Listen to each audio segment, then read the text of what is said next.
স্বামী আছে বিদেশ, স্বামী তার হাড় ভাঙ্গা পরিশ্রমের টাকা পাঠায় দেশের মাটিতে, আর বউ সেই টাকা দিয়ে এমবি ভরে ইমতে পরপুরুষের সঙ্গে নষ্টামি করে বেড়ায় টাঙ্গাইলের ভাইরা।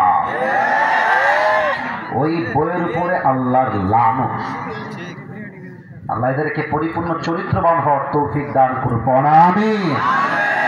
সবচেয়ে বড় সত্য কথা হচ্ছে প্রবাসী বউদের জীবনে যেমন কষ্ট বেশি, প্রবাসীর জীবনেও কষ্ট তেমন বেশি। দেখেন, আপনি আপনার বউকে রেখে বেশির চেয়ে বেশি 10 দিন থাকবেন, দেখবেন মাথায় পেইন শুরু হয়ে গেছে, কখন যাও বউয়ের কাছে, জ্বালা শুরু হয়ে যাবে। আর প্রবাসী বছরের পরে বছর প্রবাসে পড়ে আছে, খাওয়া নাই, দাওয়া নাই, ঘুম নাই, পাগলের মতো খাচ্ছে। তার বউ যদি ঠিকঠাক হয়, চরিত্রবান হয়, প্রবাসী পুরো জীবনটাই তো জান্নাতের জীবন হয়ে যায়, ঠিক কিনা বলে? আচ্ছা, আল্লাহ তাআলা প্রত্যেকটা মেয়েকে এটা বোঝার তৌফিক দান করুক। সকলে আমরা দিল খুলে পড়ছি আমিন। প্রশ্ন করছে, উত্তর দেন। আমরা কি চাই যে আমাদের এই দেশে ইসলামী রাষ্ট্র কায়েম হোক? না, আওয়াজ কাস্তে হয়ে গেল। চাই? আমরা কি চাই আল্লাহর জমিনে আল্লাহর দ্বীন কায়েম হোক? আমরা চাই, চাই, চাই।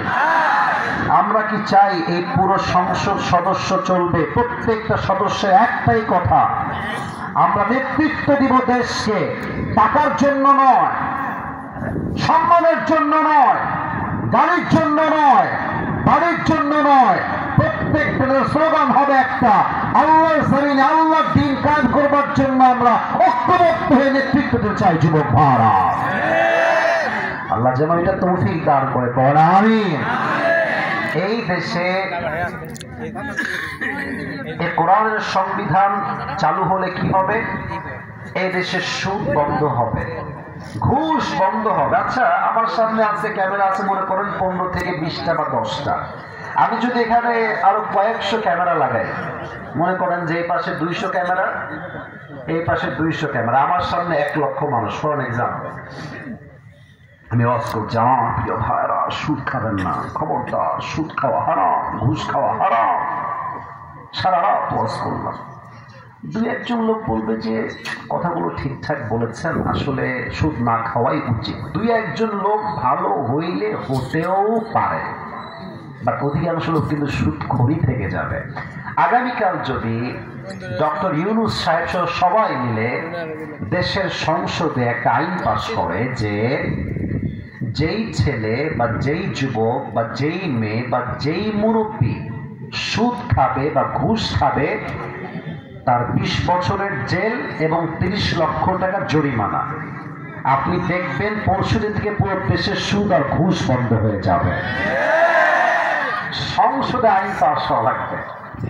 সংসদে আইন পাস করে যা করা যায়, এটা ওয়াজ করে করা যায় না। কথা কি বোঝা যায়? একটা হচ্ছে সরকারের আইন, যে তুমি করলেই জেল, করলেই ফাঁসি, করলেই পিটানি, ওইটা এক সাবজেক্ট, ওয়াজ আর এক সাবজেক্ট। ওয়াজে হেদায়েত হইলে হইতেও পারে, নাও হইতে পারে। আর সংসদে আইন পাস হলে 80% সুদের সংখ্যা, ঘুষের সংখ্যা কমে যাবে, ঠিক কিনা বলে?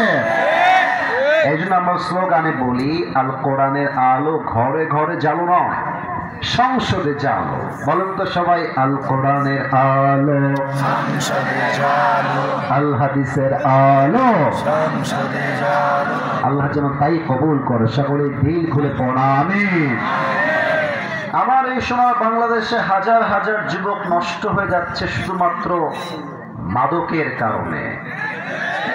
এখানে আমার অনেক মুরব্বী আব্বাজানরা আছেন। আব্বাজান, আমি আপনাকে কলিজার থেকে আপনাকে আমি ভালোবাসি। আমি আমার দাদাকে কখনো দেখি নাই, ছবিতেও দেখি নাই, বাস্তবেও দেখি না। দাদা যে কেমন ছিল আমি জানি না। তো মুরব্বীদেরকে দেখলে আমার মনে হয় যে আমার দাদারা আমার সামনে বসে আছে। আমি আপনাকে একটা কথা বলছি, মাইন্ড করবেন না। এখানে যারা শ্রোতারা এসেছেন, তো আমি যদি এখনো আপনাদের পকেট চেক করি, এই মাঠে অনেকে